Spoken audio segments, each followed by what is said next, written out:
Good evening and welcome to the Channel Studios here in London with your international news around the world in 5. People, states and governments named in a massive leak of financial documents known as the Pandora Papers have been responding to the allegations.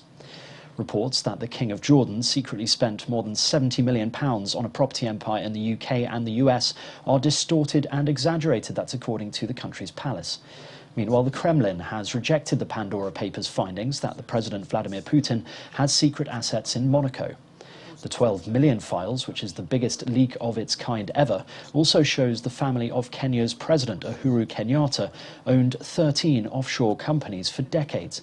They have so far not responded to the allegations. Security has been tightened in a northern Indian town after 8 people died, including 4 protesting farmers. Farmers alleged that clashes erupted after a car from a federal minister's motorcade ran over 2 protesters, a charge the minister denies. Footage shows people gathered around covered bodies and the burnt vehicle that supposedly ran over the farmers.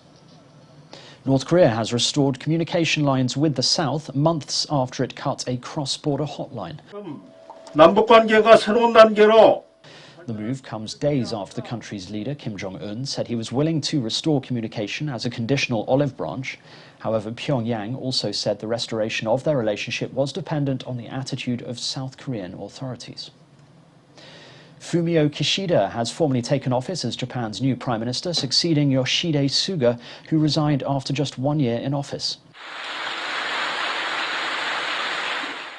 Mr. Kishida won the race to lead Japan's ruling Liberal Democratic Party last week. He will face a range of tough issues, including post-pandemic economic recovery and threats from North Korea.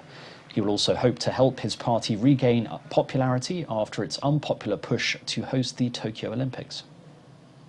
10 people have died after tropical cyclone SHAHEEN battered parts of Iran and Oman. Thousands have been evacuated from coastal areas in Oman. Streets in the capital Muscat have been submerged. SHAHEEN was later downgraded to a tropical storm after it hit land. That's according to a local meteorology service. Footage shows cars in floodwaters in Oman, flooded streets and closed shops. Russia has announced it has successfully test-launched a hypersonic cruise missile from a submarine for the first time.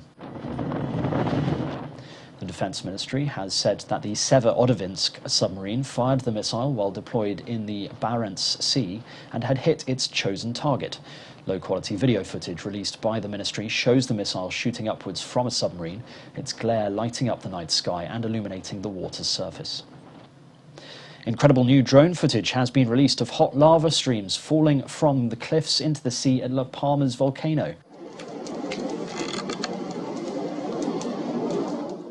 Local media reported that the north side of the crater had collapsed late on Sunday, causing a faster flow of lava. It has increased the size of the Spanish Canarian island on the western shore by 30 hectares as lava hardens when it hits the water.